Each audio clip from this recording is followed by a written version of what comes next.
Hi there, 50F fam. Welcome back to Five Oaks Farm. You're going to be with me in the kitchen today as I preserve the last of our sweet potato harvest from 2024.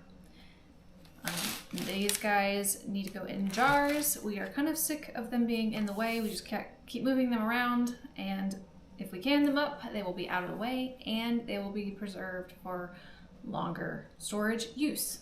So I gotta can these up.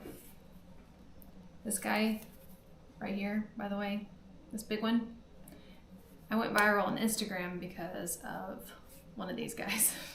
But I have one more. I'm interested to see how many jars this will fill up.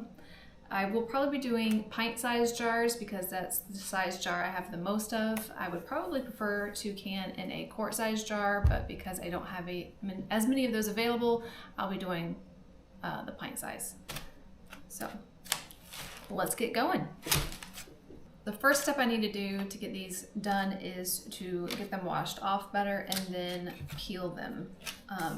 And then I'm going to dice them up into smaller cubes, and then we will put them in the jars. Now, sweet potatoes do have to be canned in a pressure canner because they are a low acidic food, but it doesn't take a lot of additives. It's just salt, but it does take time in the pressure canner to cook down. Now you can do them raw, put them in straight raw with water and then cook it, and the cooking process actually cooks, the canning process cooks the potato for you. So I am going to peel it, and one of the reasons that I went viral with this other sweet potato is because of me choosing to peel the sweet potato. And the way I chose to peel, that I actually chose to peel the sweet potato, everybody was upset that I didn't bake it first and then peel it. Now that is an option. You wouldn't want to do that with canning. You can blanch it to get the skin off, but you wouldn't want to bake it to get the skin off. So peeling really is kind of the best option, especially for the scenario of canning your sweet potatoes. But you can blanch it if you would like to. I think it's easier to peel in my opinion, so that is what I will be doing. Oh, good. Throw it. Oh gosh. It does kind of look like a football. Oh. Bust the glass on the oven. That would be terrible if I missed. All right, I'm gonna get these washed up. These smaller, odd-shaped ones, I'm just gonna give to the pigs. They're one of Porky's favorite things to eat. She loves sweet potatoes. So all these little weird spindly ones that I don't really want to peel, go to her.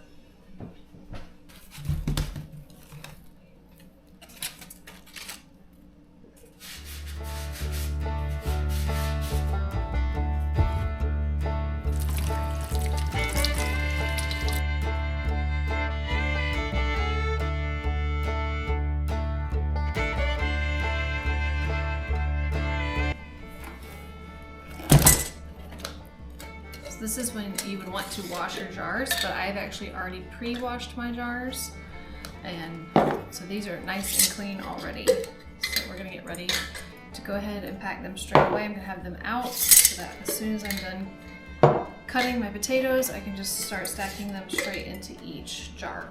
I'm not sure how many I'm gonna need, so I'm gonna go ahead and prepare the whole case, and we'll see what we'll end up using.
over here, right? Yeah.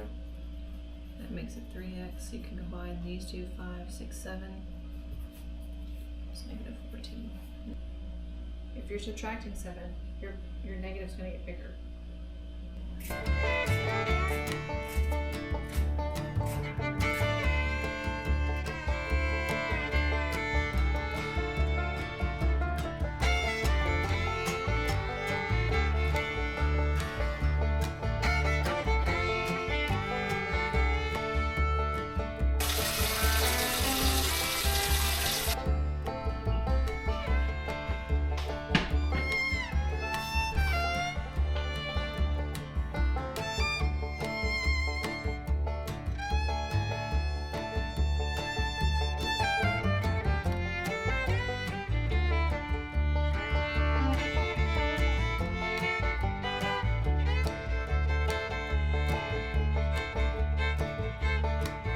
Now, if you have a kettle, it would be perfect for warming up your water to add to your jars.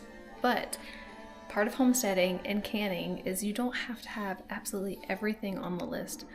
I no longer have a kettle, so I'm going to be using a pot to heat up my water. And that's perfectly fine. Use what you got.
Alright, so while I have the sweet potatoes canning, I thought I would take this time to talk to you guys about garden planning. So it is January, and it is not garden season in the fact that it is time to put things in the soil, but it is garden season in the time that it is time to start planning your garden. So every year I like to sit down with all my catalogs and kind of go through it and dream. It's the time when you can dream and you can think of all the amazing things that you want to grow. And then you can make a decision on what you actually want to grow. What do you have space for is the big thing. What does your family eat? I suggest if your family doesn't eat it, don't grow it. But back to the planning. January is a perfect time to plan. If you do not have any catalogs or ideas or know where to start, I also want to tell you guys that there are lots of places that you can request a free catalog. I'll put a list of them in the description, and then of ones that I have personally tried myself. I've gone to these websites, I have personally requested a catalog, and it has gone through. That way you can sit there and you can dream and you can think of all of the things and plan and have fun with the garden season, because honestly that's part of the fun, is just dreaming. Another thing that I do, and I want to challenge you to do it as well, every year I challenge myself to grow something that I've never done before. So I'm challenging you to do this. Last year I kind of took on more than one thing. I had never grown potatoes. I had never grown onions. Those were my two big ones last year, so I took on two. I also did new varieties of tomatoes I've never done before. I took on chamomile, which I still have not quite been successful on. That's part of the reason that you want to challenge yourself. You want to try something new each year and see what works for you, what doesn't work for you, and then if it doesn't work, you have more options too, like if you grow lots of different things. For me, I have a large garden here on the homestead. We have a homestead. Many gardeners, possibly you guys, don't have a lot of space. Maybe you don't even have an outside space at all. You could grow something in your window, a small plant. Start small. If you've never done it before, start small. But I challenge you. You can even get like herbs and stuff in the produce section at a lot of stores. Keep it on your windowsill. Like basil, for example. You always have it readily available, just a sprig or two to add to sauces. And I guarantee you, you will get so much out of it and satisfaction out of growing something and caring for something, and then reaping the benefits of your harvest at the end of the season or whenever it is that you use the produce. And this is something amazing. So just because it's not garden season and it is doom and gloom feeling outside doesn't mean that you can't be thinking about your garden already. Now, if you are someone who is gardens on a larger scale like myself, you might even be at the stage where you are wanting to start some stuff indoors. January for like my growing zone, because our garden season starts so early in the spring because it's warm where I am already at that 10-week out mark for things like onions that need to be started ahead of time. So it is time to start thinking about the garden and getting your plans and things together. Ordering seeds, planning out seeds. So yes, and you want to order your seeds kind of early because a lot of these places actually sell out of some of their seeds, and you don't want to be one of those people that can't get a hold of what you're wanting to plant. So don't wait, go ahead and get started on it now. But we'll go back to the sweet potatoes. I just wanted to give you guys that challenge and to talk to you about garden planning and to get you guys and your minds started on thinking about the next season. I just want to let you guys know, always I always overestimate how long it takes. So if you think that canning is only going to take an hour or two, plan on it taking longer. So it's been a couple hours since I started, and now I'm trying to start dinner, and it's not even to pressure yet. I have to go at 10 pounds pressure.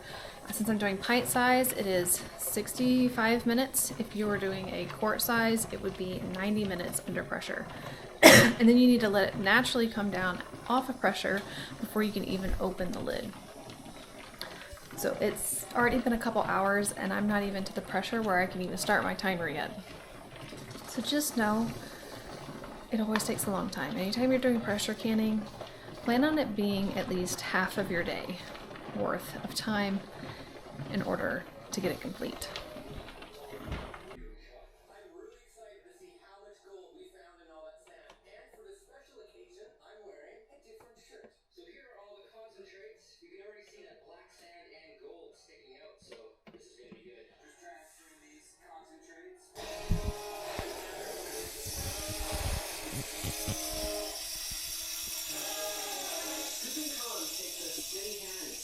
Alright, so I just took the lid off. It is now 7:30 at night. I started around 1:30, so a full long day to get this done. but it is now done. I'm gonna let these cool a little bit before I try to move them so that they don't try to siphon out on me. That can happen if you move jars when they're super hot like this. They're really boiling really hot. Let me show you. You can see all that. If you try, in my experience, if you try to move them too quickly, they will siphon out where the seal breaks and the juices come pouring out. It's actually quite scary. I've had it happen to me once, and it is scary because the jar, you feel like the jar is exploding, but it's actually just siphoning out. So I'm just gonna let them rest for a little while before I move them, and then we are done. And then we have sweet potatoes.